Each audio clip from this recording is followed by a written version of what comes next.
What would you rather have? The same level of success and less fun, or the same level of success and at least a little bit more of this in your workplace? Think, oh God, no, it's the seagull, because all we become known for is going, ah, ah, ah. Life is too short to live in a soul-sucking workplace, and that's why today's guest is on a mission to create inspiring and happy workplace cultures. He's the author of 8 books. He's one of the world's leading authorities on creating inspiring workplace cultures. Please welcome the brilliant and always entertaining Michael Kerr. Work life really is, I think, too short to work in a soul-sucking, fun-sucking environment. So let's talk about what we can do to make work less soul-sucking and more of an inspiring place to spend the majority of our time.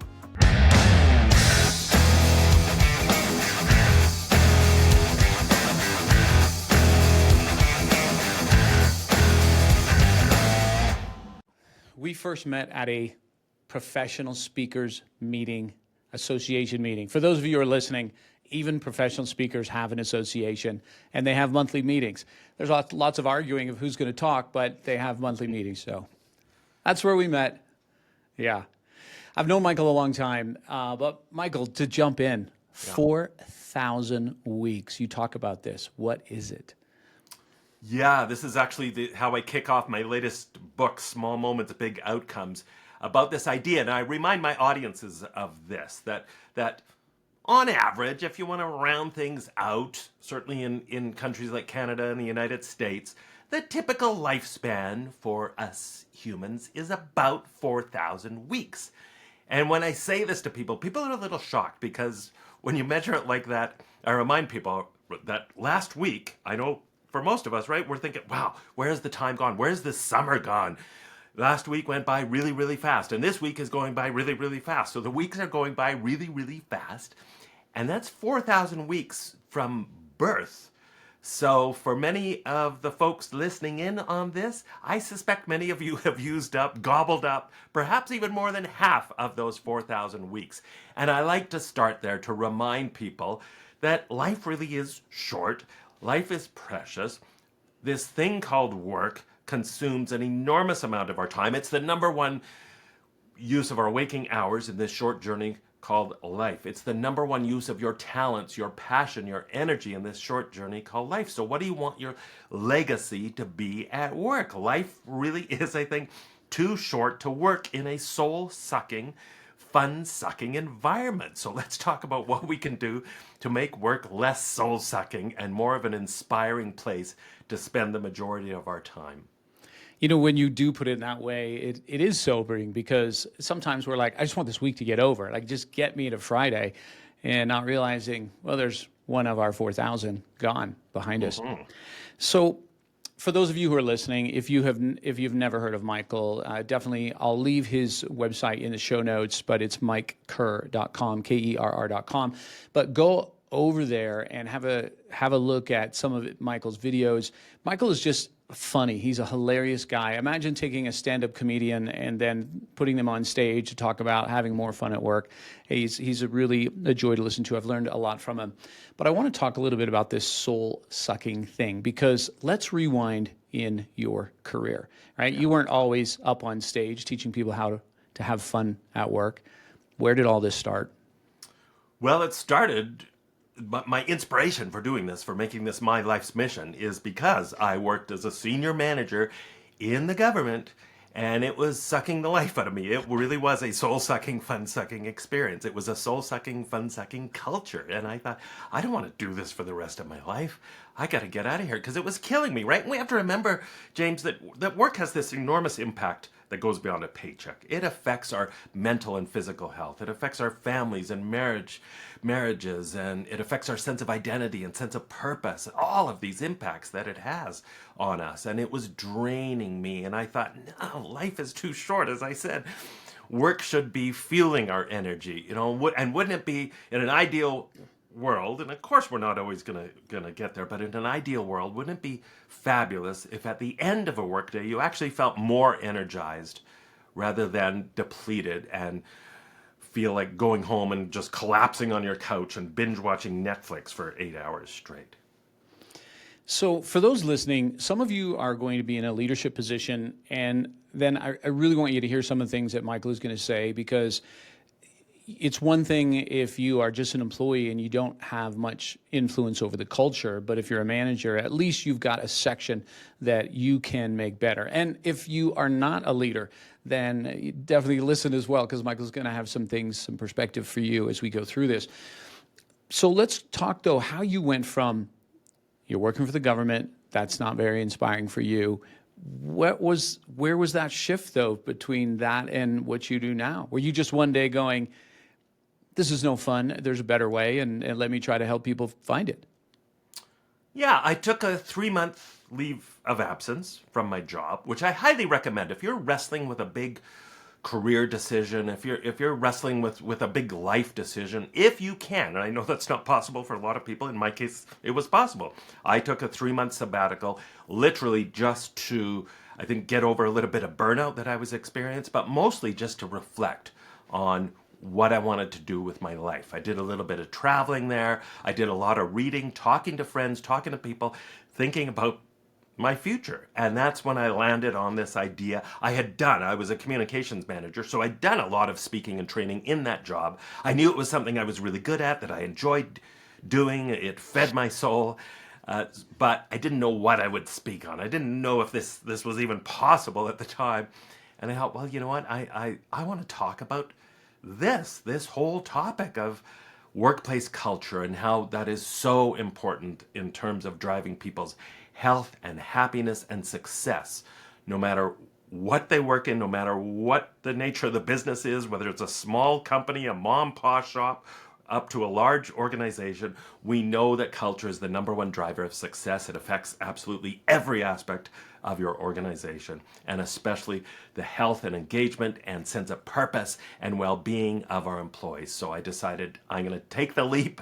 It was a scary leap at first, James, no question. I took the leap, and then there were days, right, where it would alternate. One day I'd hear the theme from Rocky, waking up in the morning and go, yes, I made the right decision. And then the next day I'd wake up and go, what have I done? Right?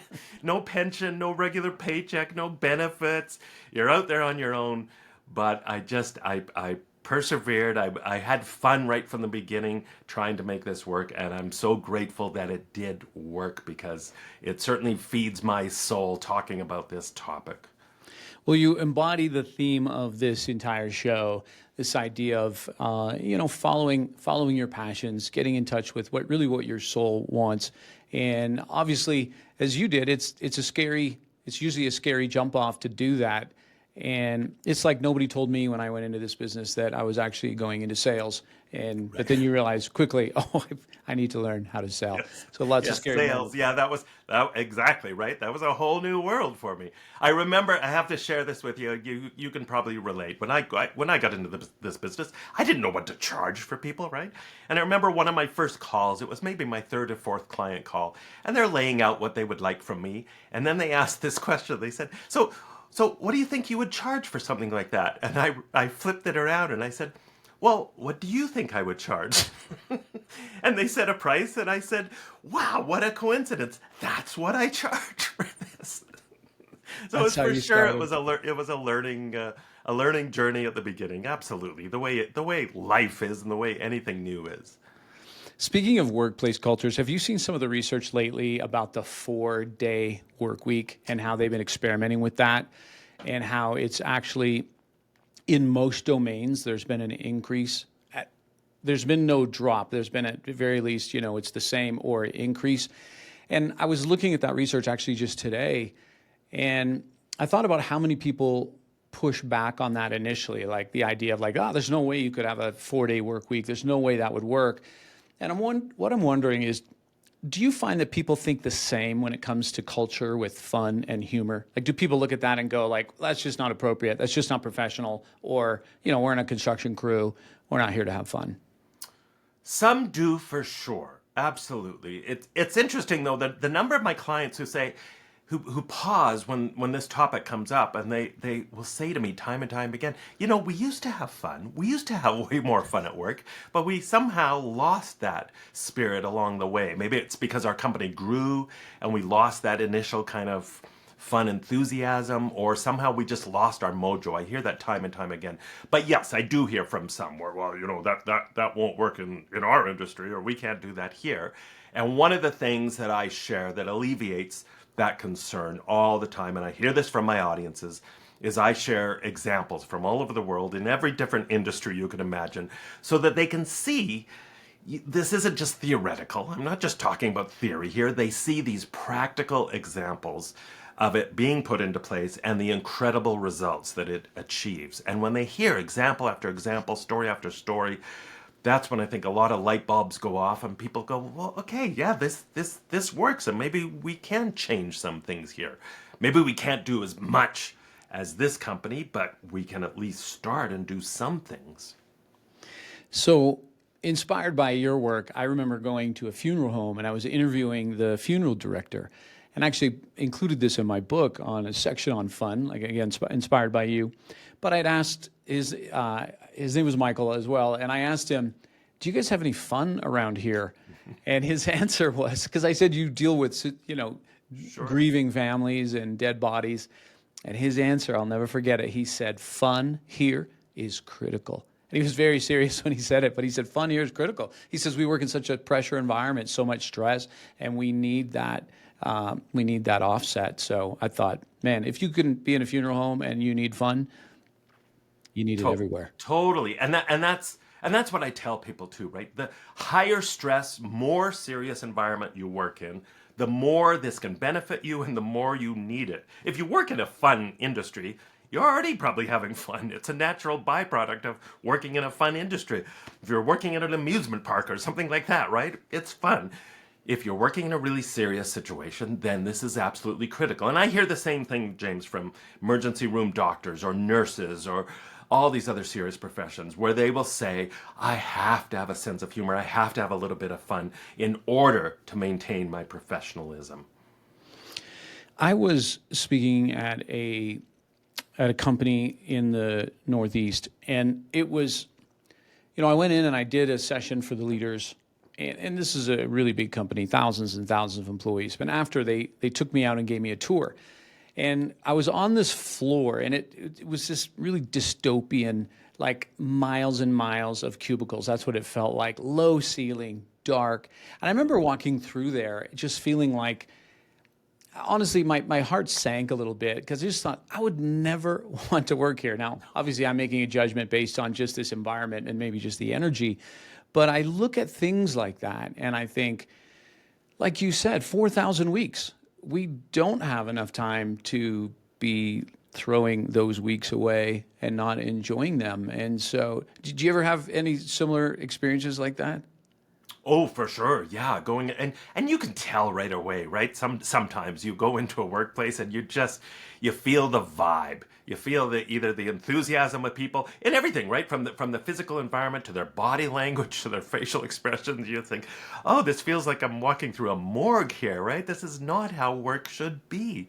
Yeah, I've experienced that a lot. And as you say, it's your heart sinks. It's so disheartening and soul-sucking. I keep going back to that word because I think it's so applicable. And one of the things I say too about this, going back to the 4,000 weeks thing and the legacy, even if, and I write about all the benefits, especially of the humor side of things, the fun side of things in my book, The Humor Advantage, why some businesses are laughing all the way to the bank. I talk about literally how you can produce greater results, greater productivity, better communication, better customer experience, less stress, more resiliency, reduced employee turnover rates, better engagement scores, all of these metrics that can move in the right direction if you infuse an intentional focus on the culture. It has to start there with a spirit of fun and humor. However, I always add to this, even if focusing on this doesn't help you achieve all those results I just said it would, what would you rather have? The same level of success at least, and at least be enjoying life a little bit more and having a little bit more fun at work, versus the same level of success and everybody feeling like they're in this soul-sucking environment? Soul-sucking is definitely not the way to go. So let's deliver on our promise here. We've got, for those of you who are listening who are managers, and for those of you who are listening who you're not, but both of you are thinking, yeah, my workplace is soul-sucking. So where does someone even start? Let's first talk with those who at least have some influence, whether they're a manager or all the way up to CEO. And then after that, can we talk to the individual employee who's just like, my workplace sucks. What do I do? Yeah, yeah. So you want to start talking about the senior leadership? Yeah, let's start there. Yeah, okay. Yeah, for sure. And I think the first thing is just awareness, right? And a lot of people, this really is key with everything. It's key with being an effective leader is to be self-aware, right? Otherwise you're not going to do anything different. You're not going to change. You're not going to learn anything. You're not going to develop if you're not self-aware. And it starts there with your culture as well. If you're not aware of what the state of your current culture is and how important a priority is, nothing's going to change.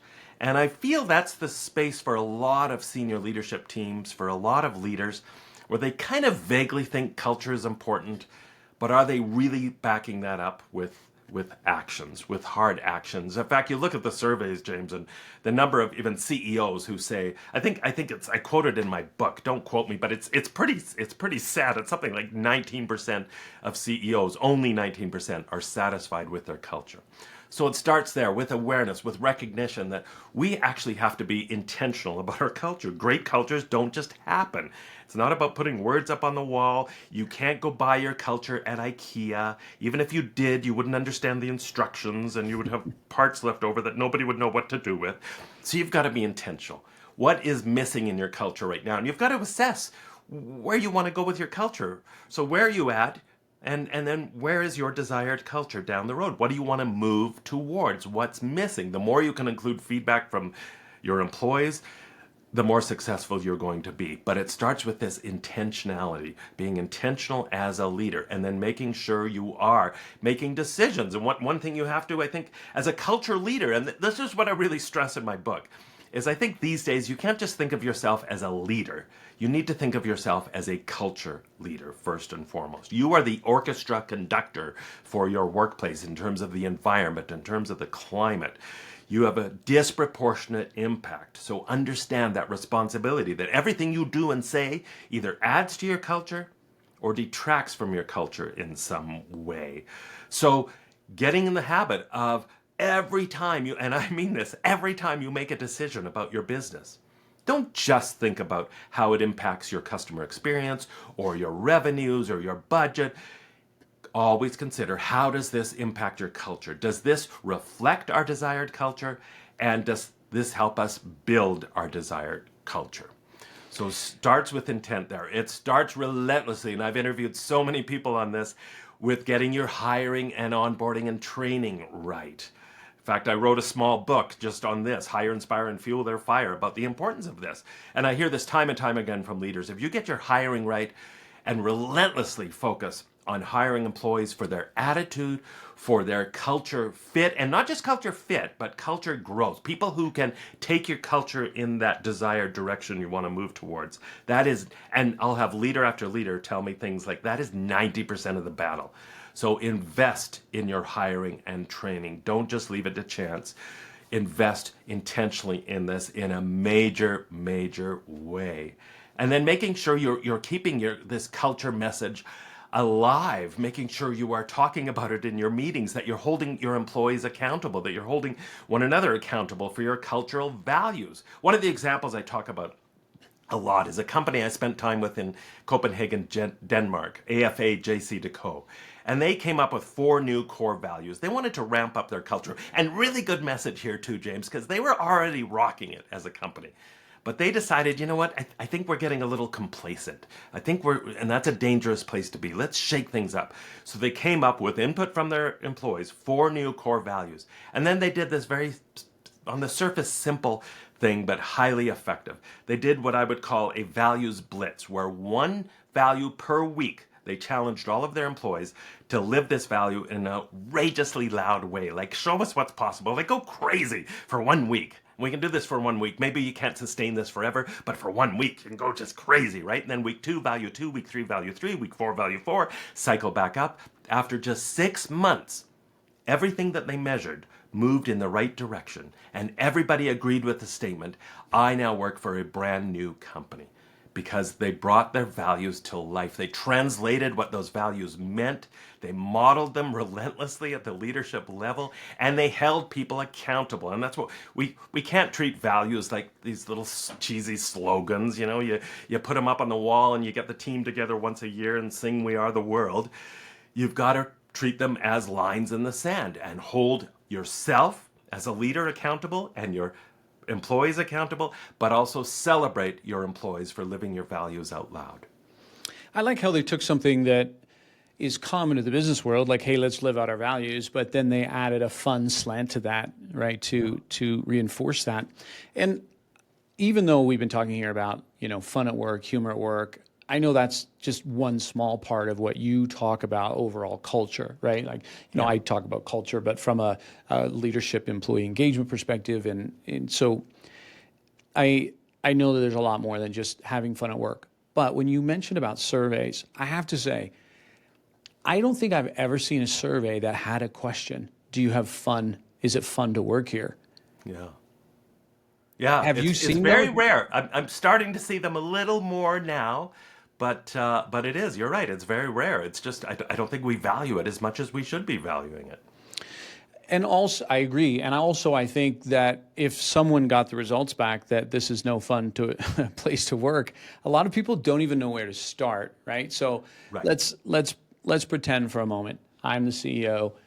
I just get this thing back, and it says my staff doesn't have much fun. Right. What would you?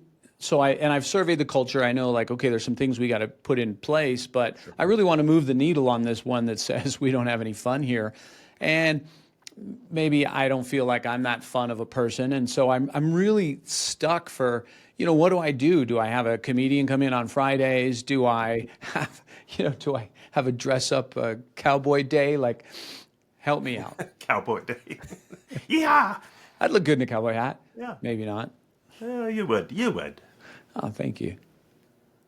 Yeah. So yeah, and I get that question a lot, right? And again, I do stress this point that when we're talking about humor at work, I'm not talking about telling jokes, or being the office clown, or being a stand-up comedian. So it's not always about being funny.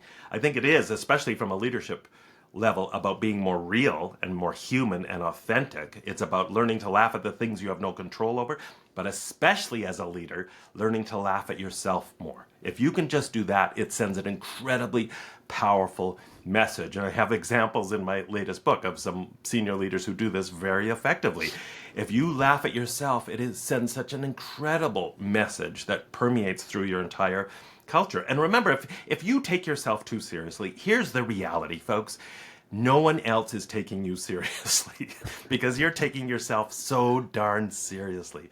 So a lot of it starts there. But then in terms of moving the needles, there's a few key touch points that I really emphasize. One of them is your meetings. Make sure you are having fun in your meetings. Your meetings are one of the key places to help build a stronger culture, but they should also reflect your desired culture. So if people are dreading going to meetings in your company, if they're dreading them because they're a soul-sucking experience and they feel like they're a waste of time, you're doing them wrong. In fact, even a Scientific America study found that the most effective meetings are those meetings that have a lot of fun in them, where there's a lot of bantering. People feel freer to speak up and be more honest and be more truthful, and they're more creative and more innovative. So a key touch point is, hey, let's make sure our meetings are fun. If anybody reaches out to you, I can send you a handout of, I think, about 60 ideas on how to make your meetings more fun. It could be a fun icebreaker that you open up with, all sorts of fun. You can do a drinking game where everybody, even just something like this to add some goofy energy.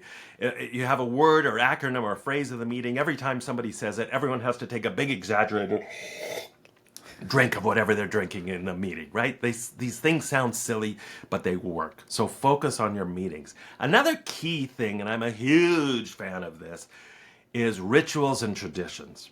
Almost every great workplace that I've gone into and interviewed is a huge believer of rituals and traditions because they help create that sense of shared experience. They help build this shared history and strengthen your cultural identity.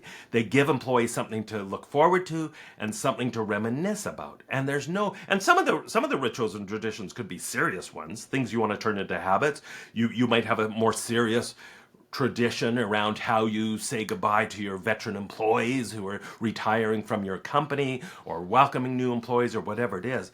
But as much as possible, if you can create some fun ones, that has a huge, huge impact. And again, there's no shortage of, I have so many examples of these things. I mean, simple things. One of my favorite ones is this company that does, they've been doing it for years, third person Thursdays. Like, how simple is this? So every Thursday, everybody in the company refers to themselves using their own name. So if I worked there, I'd be saying, yeah, Mike's looking forward to the meeting later on, guys. Hey, Mike has an idea. Like, it's so stupid, right? But it doesn't cost you anything, doesn't take any extra time. The introverts love it because it's pretty simple, right? So those simple little rituals and traditions, they can have a huge impact on your workplace culture and in terms of building more fun into your environment. I love that. And it is so simple. It just takes some creativity. We'll put a link for some of those ideas in the show notes for those listening. So we'll get you all hooked up with Michael's work there. Because we haven't talked in a while, I didn't tell you this, but I did my first stand-up routine. No way, open mic did you? night. Oh, good for you. Yeah, it was, I had wanted to do one for years. I'm not a comedian, but I'd wanted to do one for years just for the challenge of it, but I was always too scared to do it. Yeah. And then actually before that, I went into a storytelling competition and I got totally wiped out. That's a story for another time. But my daughter wants to get into stand-up. And so she's been going to this open mic night with her friends for like months. But she always chickens out to put her name on the list. And she keeps telling me, and I'm, come on, do it, do it, do it. And then one day she says, well, Dad, if you do it first, then I promise I'll do it. So I was like, okay, then, growth mindset. And I showed up and I literally wrote jokes the night before and went and did it.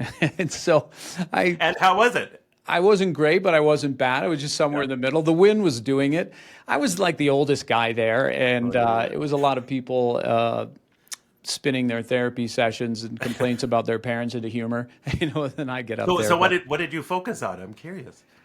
I focused on parenting, how tough it is to be a parent. Okay, yeah. Yeah, shared some stuff. And Talk about what you know. So I love that you did that. Congratulations. I did it years ago, and it was terrifying, even for me. It is scary.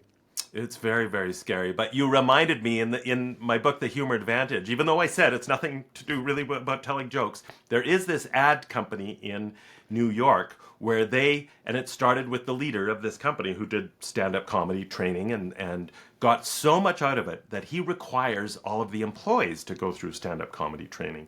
And the reason they do this is because they're in the ad business. They have to do these high-pressure pitches. Once they've gone through that kind of, fire ritual, right? Walking on through fire of the scariest thing many of us can imagine doing, then those pitches seem like a breeze, right? It seems, I did stand-up comedy. Okay, I got this, right? And so he sees it kind of as a creativity tool, as a confidence boosting tool to do this stand-up comedy. So I think that's very cool. Yeah, I mean, getting on stage in front of 1,000 people to do a keynote at a conference is 100 times more comfortable than doing that stand-up. But one thing that helped me that I've worked on in the last few years is really embracing more of a growth mindset, right? So I don't have to be, perfect. I just have to learn. And I think that can translate into what we're talking about here. Anytime we're trying to change something. So even if you're listening to this and you think, I don't know that my workplace is that fun, and I'm probably not that fun for my staff, but I don't know how to start, and I'm nervous with that. Hey, that's totally fine. You don't have to be perfect. You just get started, and then what did you learn? Each week you can circle back and just think, what went well with that? Was it more fun? Was it not? And that will make all the difference. Yeah, absolutely. And that is one of the traits. I talk about 8 culture leadership traits in my book. And one of them is a growth mindset, right? Being willing to learn new things, to adapt to challenges that you face, but also instilling that mindset in your employees. Let's talk a little bit about psychological safety, because this has become a buzzword certainly over the last few years. But of course, it describes an important topic that's bigger than trust. What part does humor play in creating a psychologically safe team? Oh, I think it plays a huge, huge part. And And thank you for bringing this up. It is an absolute key topic that I talk about more and more. In fact, I open up my chapter on communication with the notion that you should, especially as a leader, look at all your communication, everything that you do in terms of communication through the lens of creating a sense of true belonging and psychological safety. And humor is a huge tool when it comes to this. Again, it goes back to that leading by example. You being the orchestra conductor, when you are able to laugh at yourself, it just allows people to breathe and be more human and not have to feel like they have to walk on eggshells or parse every word that they say. It allows people to be human and make mistakes, right? If you can laugh at your bloopers and your blunders, your everyday just mess ups that we all do, because guess what? We're human. Then it is incredibly powerful in terms of creating that safety net where people feel like, I can relax, I can breathe here, I can be myself, and maybe I'm not going to articulate my ideas as eloquently as other folks in this meeting, but it's okay, because we have this culture where everybody feels safe to just express themselves however best they express themselves. So humor has a huge role that it can play in that, and just laughter and people laughing with one another helps create psychological safety. It does not create psychological safety if you start laughing at one another, but laughing with one another, huge help to creating that psychologically safe environment.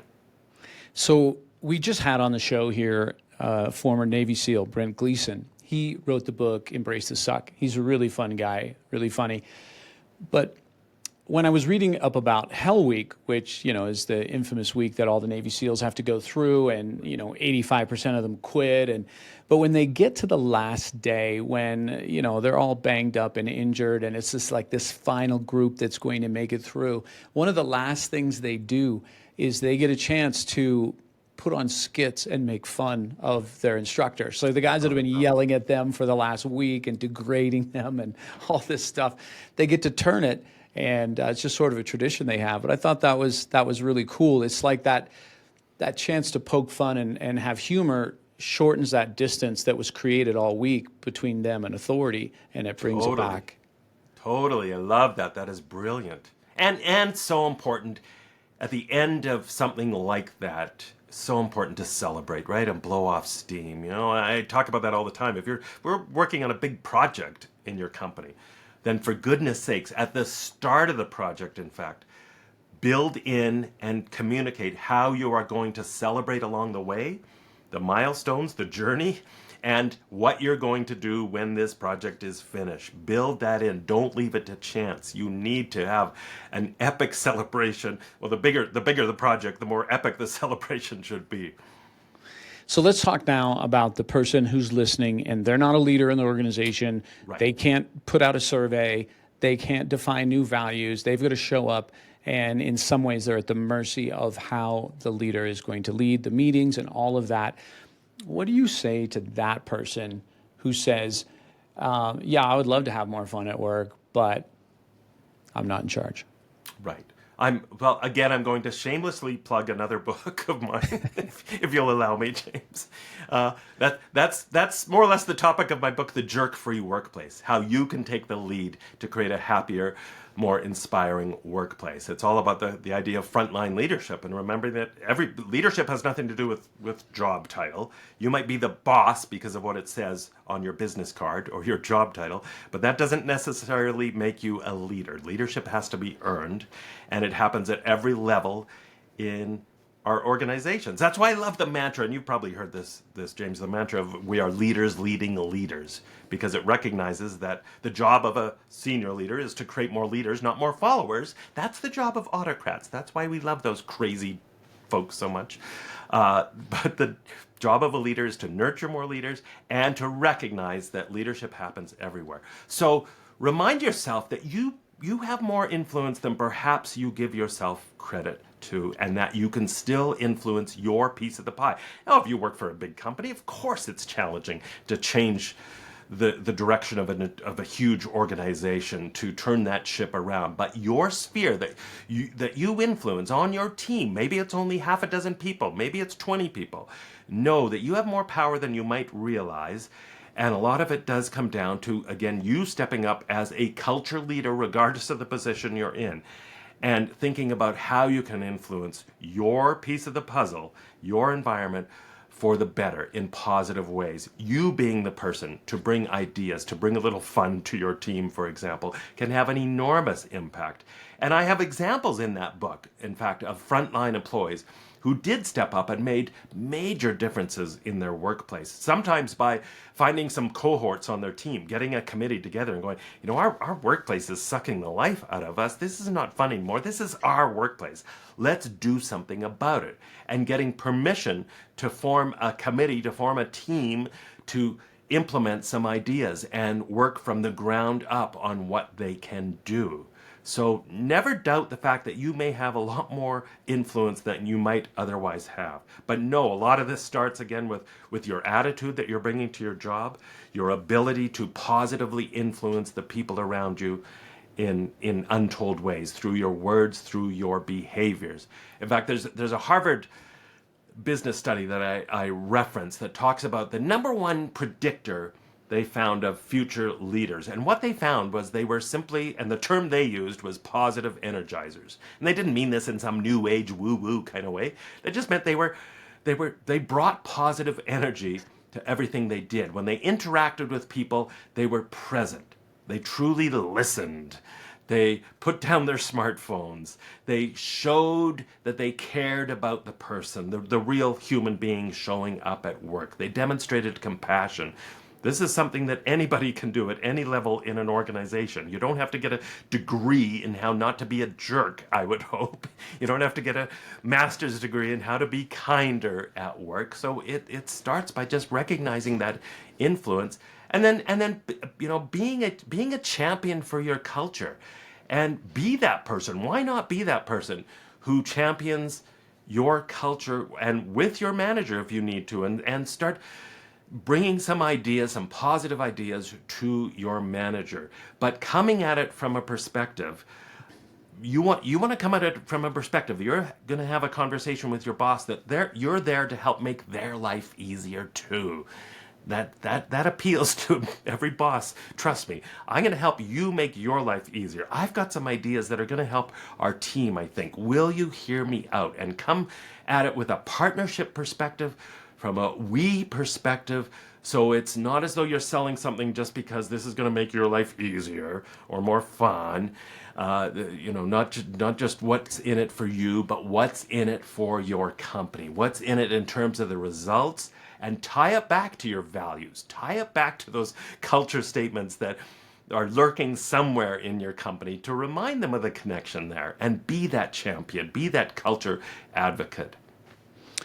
That's such a great point. And for those of you who are listening who you currently don't lead anyone, always remember that leadership is so much about influence, right? As John Maxwell says. And one of the easiest ways to grow your influence in a company is relational influence. It's just expanding your network, expanding your circle. The more people you meet, the more people you make those deposits in, compliments, appreciating people, happy to see them, genuine interest in them. You build that network, which then gives you influence then.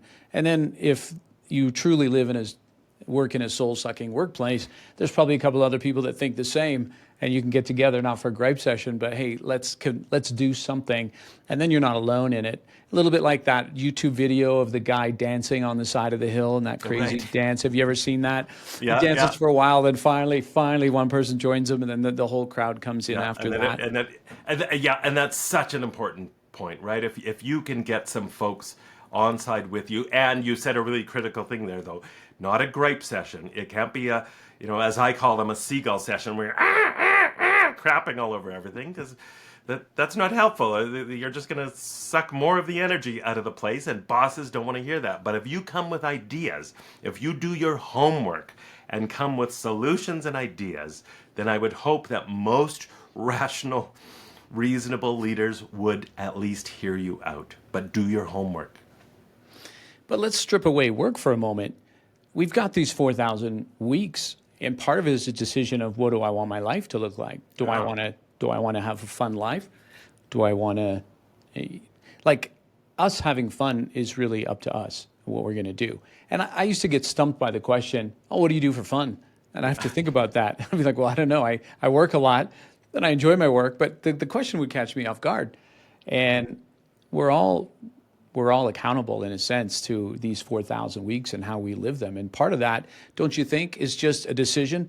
I'm going to, regardless of the culture of my company, I'm actually going to go there and have fun. Totally. Yeah, to make that individual choice, right? Absolutely. Absolutely. No matter what situation you're in. Remembering that you have the power to I mean, it sounds cliche, right? It sounds so trite.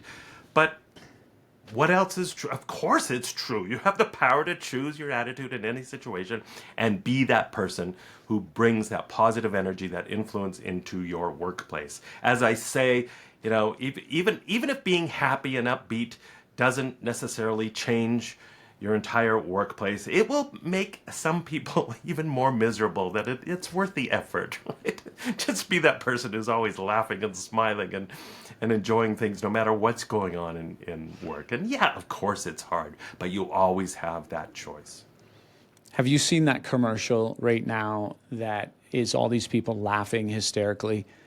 Maybe it's not in Canada. It's actually an ad by Pfizer. And all these people are laughing, hysterically laughing. And I remember, this is a confessional moment. I remember it came on the other day and I'm like, this is so annoying. I'm so annoyed at this commercial that everyone's laughing. And then I thought, am I like evil here? Am I the only one? So of course I go online and then there's a whole Reddit thread about people annoyed at this commercial with people laughing. So anyways, not sure where that fits in a podcast interview about fun at work, but it was more to point that attitude is everything. But you know, there are people at work who want to, like, let's face it, right? There are some people out there who just want to be miserable, I think, right? And they feel happier knowing that their teammates are miserable with them. Yeah, well, that was me last Thursday. So there you go. That's all of us from time to time, I'm sure. Well, as we wind down here, just the last couple of minutes, can you share some examples of just companies that you've either come across, you've worked with, or in your own research that you think, wow, what a creative way, what an easy way to have fun? I think in an area like this, it's always good to get people's ideas and creativity going. Yeah, there's I mean, dozens of examples, and some of them are just really simple, like the third person Thursday thing I talked about. Some of them I have clients who do things like even this simple, where they have a ritual to kick off the week with on a Monday morning with their team, and all they do, again, dirt simple. They get up in a team huddle and they go around the room and everybody yells out, using decimal points because it's more fun, how they're doing on a scale of 1 to 10. And even something that simple, just as a check-in at the start of the week. And they laugh when they're doing it, and it's kind of goofy. And the reason they do that is to remind everybody exactly what we were talking about earlier, that they have the power to choose their mindset no matter what happened on the weekend, the night before, but also to identify who the weakest link is. So they go around the room and somebody might say, I'm a 2.1. Then they say, okay, Susan, talk to us. What's going on? Why are you only a 2? Let's help out Susan here. And it's this cool idea of rallying around the weakest person. At first, when I heard that, I thought, oh, that's a good tactic to figure out who you should stay away from. But then that doesn't build the old team spirit there. And then the same company, they do a weekend ritual. So at the Friday afternoon, they get it together and they celebrate their successes. And dirt simple, they go around and everybody just identifies their top 3 biggest wins of the week. And it doesn't matter how small they are, insignificant they may be, but they do this with a spirit of fun. They have sometimes some fun team building thing. They'll do just a short thing, like half an hour on a Friday every week, so that people leave on a high note. And especially if it was a really busy, challenging week, it's even more important. So there's simple things like that. There's things that I love to talk about, like Argus Industries in Winnipeg, Manitoba, one of my favorite examples. They have this phenomenal culture. They built what they call this one team culture where everyone understands, yeah, you work in different departments and you have different roles, but there's just one team here. And they work intentionally on making sure everyone understands the importance of contributing to their culture there. And they have all sorts of fun rituals. So they do these fun contests, fun games, but they started this. They used to do this. I don't think they do it anymore, but they used to do this thing for years where an employee showed up with a gorilla costume. And he hides somewhere in the manufacturing plant in the front office, waiting to scare the heck out of a fellow colleague while a hidden video camera would secretly record the transaction of people being scared to death. And then they'd create a montage video and show it at their year-end party. And it became this huge thing, right? One of those rituals, traditions I talked about earlier, that became this huge, huge thing for them. So totally goofy, totally outrageous, but when we allow for those things to just happen and don't squash them and don't, say, oh, that's not appropriate to have a gorilla showing up, then that's where the magic can really happen. Well, Michael, thank you for the time. Like we started the show with 4,000 weeks. What a number. And that's too few weeks to work in a soul-sucking place. Not that you should hear this podcast and go resign. That's not our point, but that we can all make changes to make a better workplace and a better culture. As we close out, though, I wanted to say something just to encourage you and inspire you. Well, first of all, what you do to make people's work lives better is amazing. Ever since you left that government job and picked this lane, you have stayed in it. I've seen your career grow. I think when we first met, I think you had one book or maybe two books out. And you've continued to go down this road, and I know you log hundreds of thousands of miles on an airplane, just going from place to place, working with companies to help them be better, to be more fun. A lot of people have gone home happier to their families because of the work you've done. So I want to honor you for that. But also on a personal note, the first time we met, I met you at a Speakers Association meeting. And back then, I was still working as a full-time preacher, and I was just starting to do speaking on the side. So there was a lot I wanted to learn about the industry. And I remember calling you and saying, hey, could we meet? And I drove out, and you were like, yes, for sure. And I drove out, and you were really generous with your time. And that was really the beginning of our friendship. But I just wanted to remind you of that right from the beginning, you have always been generous. You've always been a great help to me, a great resource, and a great friend. Thanks for being on the show. Thank you, James. Right back at you. You've, whenever I've had questions about, because you've done all this cool stuff in your career, and so you've been a great help to me too. But thank you for that. All right, Michael. Thanks. I hope you enjoyed that conversation with Michael Kerr. He's such a fun guy to talk to, and there's a lot of resources on his website, especially if you're a leader or a manager and you want to make your workplace a lot more fun. Definitely go check out MikeKerr.com. Again, that'll be in the show notes. Hey, thanks for joining us on this episode of Born to Climb. And if you found this conversation helpful, then make sure to hit the subscribe button so you never miss an episode. And remember, the path to greatness, it is a climb, but it's definitely one worth making. Hey, until next time, keep climbing.